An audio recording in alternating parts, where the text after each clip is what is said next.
Paulistano do Brás, ele tem uma trajetória marcada por altos e baixos e muitos aprendizados. Tornou-se um verdadeiro tubarão dos negócios e consolidou seu maior sucesso empresarial. Uma companhia avaliada em R$ 1,5 bilhão. Vamos falar agora com Sérgio Zimmermann, fundador da Petz. Oi, Sérgio. Como vai, Sônia? Tudo bem? Prazer estar aqui. Bem-vindo, bem-vindo. Obrigado pelo convite. Como é que foi a ideia de você criar a Petz? Sônia, eu tinha uma atividade anterior, desde os 18 anos eu tive várias atividades, mas a anterior, a Petz, foi uma empresa de atacado de alimentos e perfumaria, que foi fundada em 1991, e 11 anos depois, em 2002, ela tinha começado literalmente do zero, era uma empresa grande já, tinha 600 funcionários, 300 vendedores externos, e infelizmente ela faliu. E faliu por uma série de razões, a gente Mercado e naturalmente gestão, né? Eu tenho uma filosofia que me ajudou muito na Petz, que foi não ir para a janela apontar culpados porque eu fali. E sim ir para o espelho fazer reflexões por que isso tinha acontecido. Nossa, parabéns. Para gerar aprendizados. Porque se você vai para a janela e aponta culpados, é até mais confortável, porque você se sente melhor. Mas não é produtivo, porque você não aprende nada quando você só fica apontando o culpado. Então eu preferi ir para o espelho para pensar por que eu não fiz a reorganização que precisava fazer, por que eu não demiti para enxugar e sobreviver à companhia. Então, uma série de reflexões que foram muito mais úteis para pensar num próximo negócio. E você pensou nesse próximo negócio?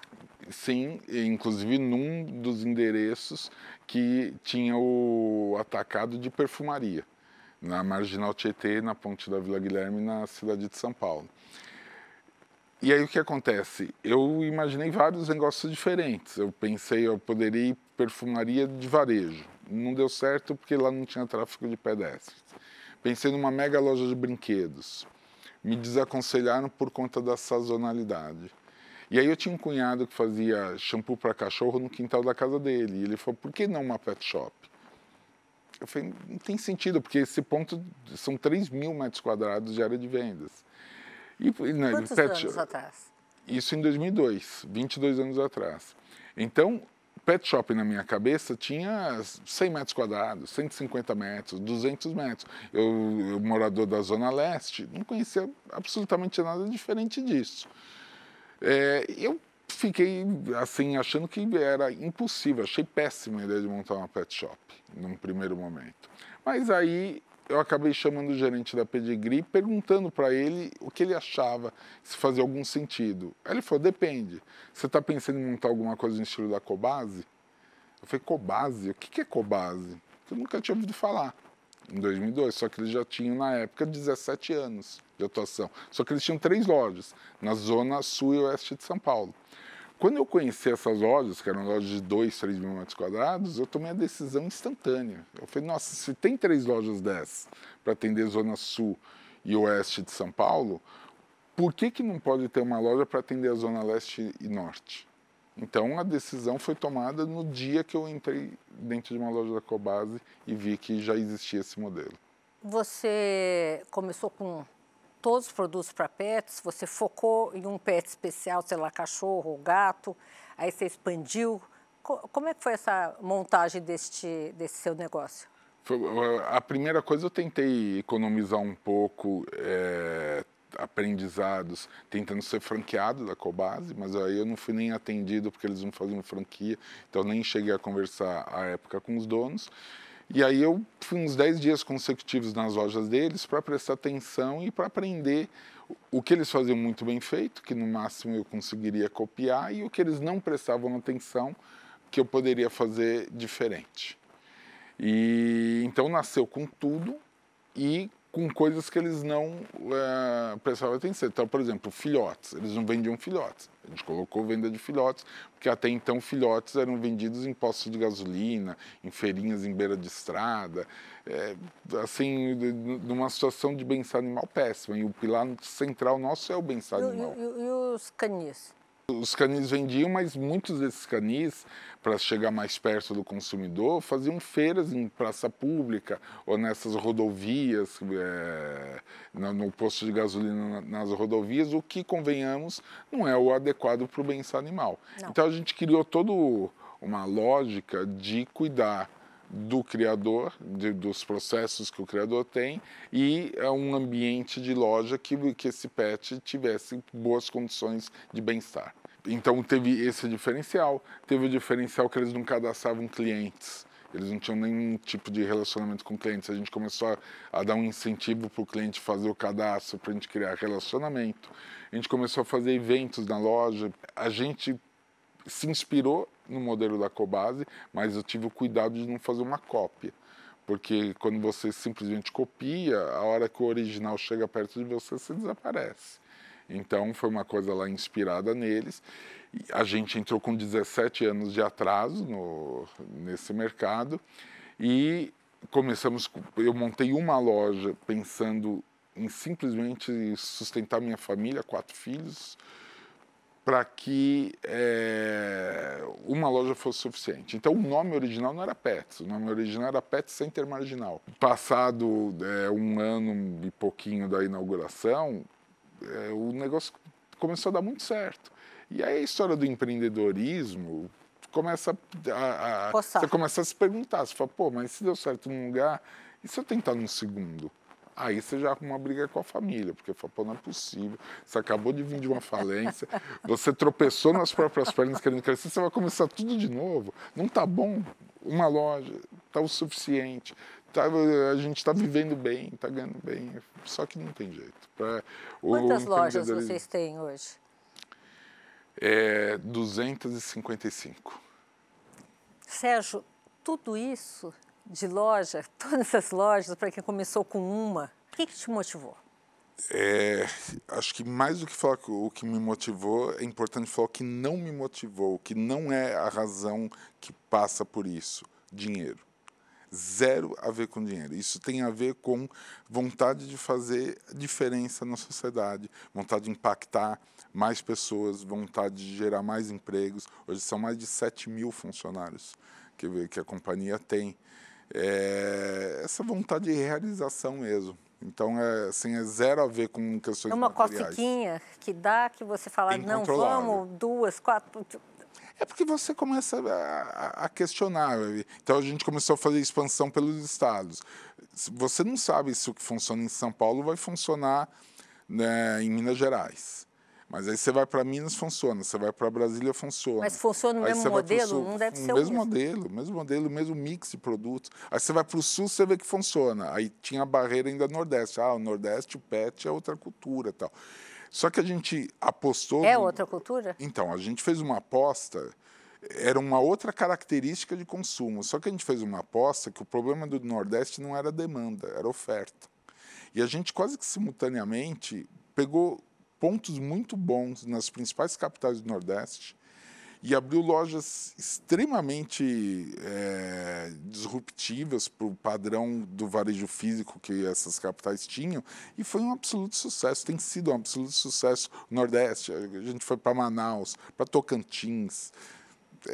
As lojas, a gente percebe que o consumidor, seja ele nordestino, nortista, sulista, do centro-oeste, da onde ele for, essa relação que ele tem com o pet cria uma linguagem universal de comportamento. Interessante não tem esse bairrismo, esse regionalismo que às vezes tem em supermercado, tem em farmácia, tem em várias características que depende da região, uma coisa funciona e na outra não tem nada a ver. Bom, Sérgio, passaram-se mais de 22 anos. Desde 17 de agosto completa 22 anos. 22 anos. Vocês começaram 17 anos depois da Cobasi e hoje vocês falam em fusão. Do que está dependendo essa fusão? No dia 19 de abril, nós anunciamos o MOU, que é a Carta de Entendimentos, que é a Carta de Intenções da Fusão, onde você já compartilhou com o mercado a questão da relação de troca, que seria uma combinação 50-50%, onde a Cobasi foi avaliada a R$ 900 milhões a menos que a Petz, e o que deixava implícito, então, que eles colocariam 450 milhões para os acionistas da Petz, para que houvesse essa relação, então, meio a meio.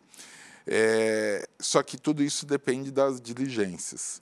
Então, as diligências começaram algumas semanas depois, elas estão numa fase agora de reta final, de relatórios, e concomitante a tudo isso, nós contratamos uma grande consultoria internacional, que é a McKinsey, que fez todo o mapeamento das sinergias, ajudou a identificar os principais ganhos sinérgicos com essa fusão e, oportunamente, a gente deve, então, divulgar ao mercado a conclusão de toda essa diligência, mais todo esse mapeamento de sinergia que foi feito. Dentro dessas conversas, vocês falam também sobre nome.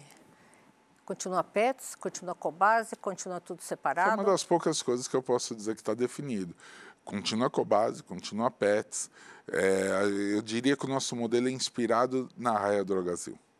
Raia Drogasil, para nós, é um caso de absoluto sucesso na combinação de dois varejos que tinham suas similaridades. Por que essa fusão? O mundo pet, ele nos últimos anos, especialmente a partir da pandemia, ele passou a ter uma participação das vendas digitais bastante expressiva.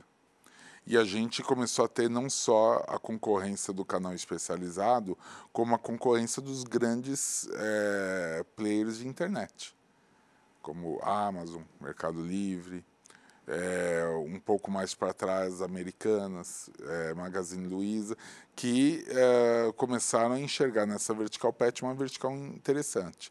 Então você começou a ter uma grande concorrência no mundo digital e no mundo físico, as duas grandes empresas são a Petz e a Cobasi. Nós temos 255 lojas, eles têm 230 lojas. Então, são as grandes forças do mundo físico. Ocorre que, por razões concorrenciais, começou a ter muita sobreposição de loja. Então, a Cobasi abrindo uma loja do lado de uma Petz, a Petz abrindo do lado de uma Cobasi. Isso começa a tornar muito ineficiente o modelo. Entendi. Porque você coloca duas lojas, aumenta o faturamento combinado? Aumenta, mas aumenta 25%, 30% o faturamento combinado. Só que a despesa dobra. E isso começa a minar a capacidade nossa de concorrer no online com esses grandes players. Então, a fusão, ela tem o mérito de você estabelecer uma coisa mais racional no mundo físico, para que você possa fazer muito mais o espalhamento geográfico do que a sobreposição de lojas. Essa concorrência, como é que é o sistema de importação desse tipo de produto? Existe concorrência de produto importado aqui? Como é que funciona isso? No pet food, não. Não, pet né? food é vendido só dentro do Brasil. Agora, em acessórios tem. E a gente tem tanto uma concorrência normal de produtos de fora, como uma concorrência muito predatória e equivocada, que é a vinda do cross-border, ou seja, das plataformas asiáticas que vendem aqui e até o presente momento com imposto zero. Foi anunciado recente que vai ter 20% de imposto, 20% é 1/3 da alíquota de equilíbrio. A alíquota correta seria 60%. 20% ainda gera um benefício para essas plataformas asiáticas absolutamente indevido, porque você está priorizando quem gera emprego na China ao invés de priorizar quem gera emprego no Brasil. Como é que é a política dos outros países em relação a isso? Que aqui eles têm uma vantagem, né, para entrar. Sim, aqui é o que a gente chama de desprotecionismo. Se você investiu no Brasil, se você tem fábrica no Brasil, se você tem varejo no Brasil, todos os impostos. Se você está do lado de fora do Brasil e quer vender para um brasileiro, aí você tem subsídio para vender. É absolutamente ímpar essa mentalidade. Eu vou te falar que o mundo é dividido em dois grandes blocos. Países mais liberais que deixam as regras idênticas e que entendem que vence o melhor. E não se importam se está vindo de fora ou de dentro. E tem outros países que entendem que, pela geração de empregos de impostos está acontecendo fora do país, não é saudável para a economia doméstica você permitir isso. Então, estabelecem muros, colocando sobretaxas, né, nesses produtos para proteger o varejo e a indústria local. Aqui, como eu te disse, a gente está fazendo uma briga por muitos meses, não é para ter proteção, a gente está fazendo essa briga para ter igualdade. Quanto o governo perde de impostos nessa Isso é uma excelente pergunta, confusão? Pois é, isso é uma excelente pergunta. Você veja que, se a gente pegar, eu vou pegar o último dado, 2023. Foram 50 bilhões de reais, segundo o Banco Central. Segundo a Receita Federal, foi 18 bilhões, 17 bilhões. Por que tem divergência do dado da Receita Federal e do Banco Central? O Banco Central mede as transações efetivas que os consumidores fizeram. Tá. Já a Receita Federal utiliza o dado da autodeclaração do exportador sobre qual o valor da remessa que está chegando ao Brasil. Prova inconteste de que existe uma sonegação gigante, uma sonegação praticamente é declarado 1/3 do valor dos pacotes. Meu Deus, vamos usar o SERP, vamos usar a tecnologia informática para cruzar a informação. Ao cruzar a informação, a gente teria uma situação de o dado do Banco Central bater com o dado da Receita Federal. Mas curioso, você acha, o governo tão faminto por arrecadação, né? Com essas dificuldades que nós estamos tendo para fazer um ajuste fiscal sério e, claro, transparente, por que deixa uma coisa dessa passar? Pois é, essa é uma boa pergunta para fazer para os políticos que especialmente os políticos de oposição, inclusive, fizeram uma coisa que assim a gente lamenta. Perde voto? Exatamente, porque o que acontece? Você fala assim, pô, vai taxar a comprinha da China, então isso aí é o pobre que está comprando, e eles arrumam argumentos absolutamente mentirosos. Por exemplo, o argumento, o rico viaja, ele tem isenção para comprar sem impostos, de $1.000. É uma meia-verdade. Tudo bem, ele tem... Porque a lógica é o seguinte, por que o rico pode ter $1.000 e o pobre não pode ter $50? Bom, primeiro, para você ter os $1.000, você precisa viajar. Segundo, que se você pensar na cadeia de consumo, não deveria ter isenção nenhuma para quem viaja. Por quê? Porque o rico que tem condição de viajar, ele já é beneficiado por ter uma condição melhor. E a tributação sobre consumo no Brasil é absolutamente excessiva. Então, quer dizer, você justamente está dando incentivo para quem tem condições melhores econômicas em detrimento do mais pobre. É um equívoco desses $1.000. De qualquer maneira, quando você contextualiza o que isso pesa na economia, é 1/10 do que é o cross-border. Então, é um volume pequeno e isso beneficia, sobretudo, a operadora do aeroporto. Porque, se você notar, a diferença de preços que você tem num duty free no aeroporto versus o preço praticado no mercado interno, não é toda a carga de impostos. A gente tem, na média, 50% de impostos no Brasil. Você não paga metade do preço no duty free. Não. Você paga 10% mais barato, paga 15% mais barato. A gente fez os estudos, a alíquota de equilíbrio, ela deveria ser no mínimo 60%. Tecnicamente, ela deveria ser 71%, 72%, um estudo técnico que foi feito. Mas a gente nem utilizou 71%, a gente utilizou 60%, que era a alíquota que existia na lei, para qualquer compra.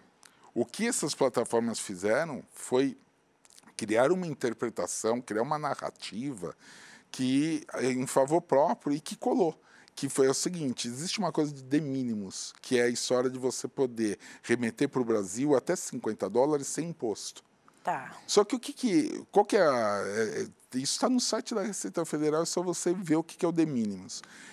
A ideia é que você tem um amigo, tem um parente no exterior, ele quer te mandar um presente.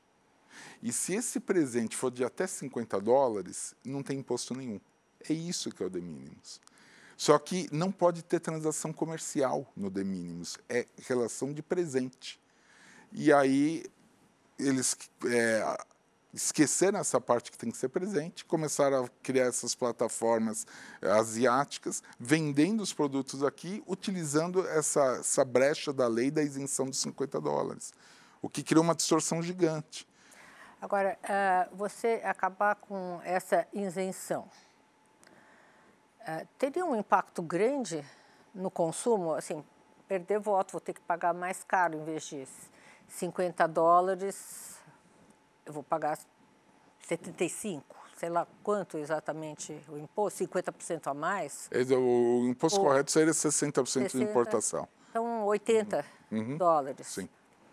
Haveria uma queda de consumo significativa nesse sentido? Olha, eu vejo de uma forma mais sistêmica isso. Eu acho que o que vai provocar a desgraça da economia brasileira é a gente permitir que quem está do lado de fora seja incentivado a não entrar no Brasil. E quem está dentro do Brasil repense se tem que continuar aqui dentro. E esse tipo de coisa gera desemprego e gera não arrecadação de impostos. Um país não pode dar certo com essa mentalidade.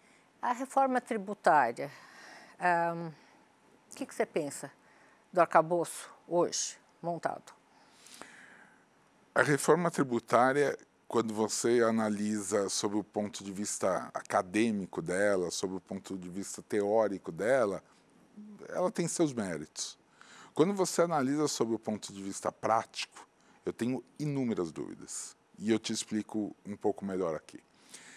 Ao longo dos anos, a tributação ela foi sendo feita no limite que cada vertical tributária suportava de impostos. Então, telecomunicações, gás e óleo, comércio, serviços, cada um, o governo tentando tirar o máximo daquela vertical.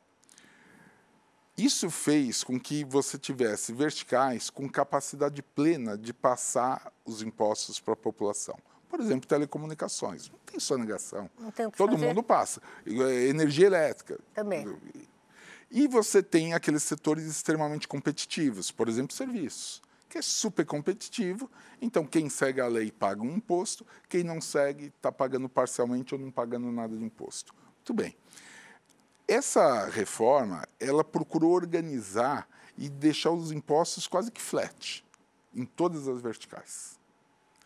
Só que aí você desonerou quem tinha capacidade de passar e onerou os setores que são altamente competitivos, como serviços e comércio. Mas, sobretudo, serviços. Serviços muito. Serviços muito. Aí eu te pergunto o seguinte, tudo bem, vamos na boa intenção do governo, a arrecadação neutra.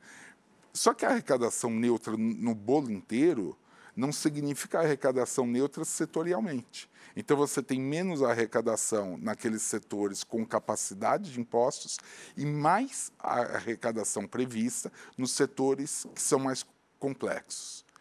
Aí, Sônia, eu vou te falar, para dar certo, você vai precisar ter um esquema de combate à sonegação muito forte. Que o Brasil nunca teve. E aí o que vai acontecer?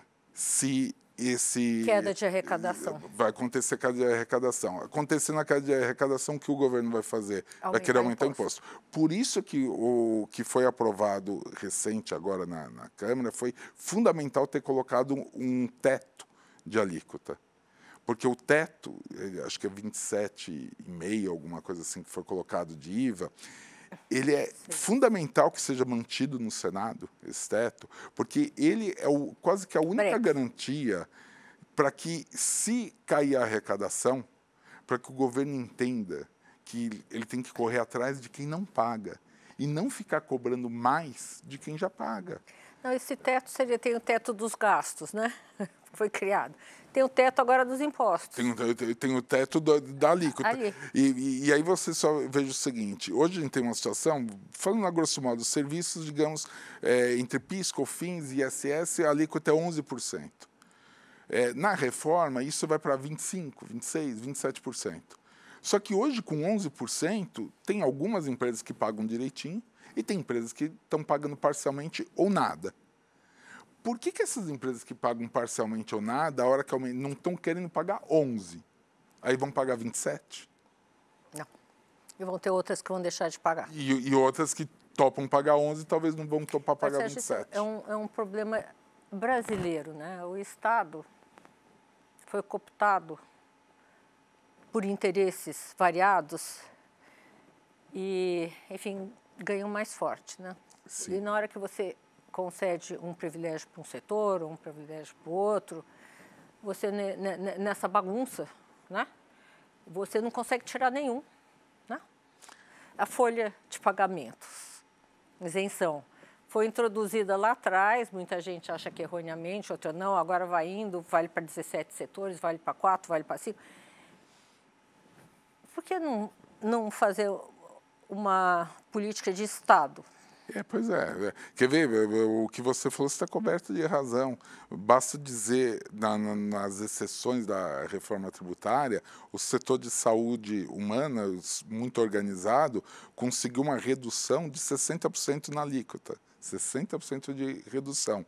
Já a saúde veterinária, que é médico igual, que está cuidando do pet, que é membro da família, aí esse não teve o lobby necessário para ter a mesma isenção.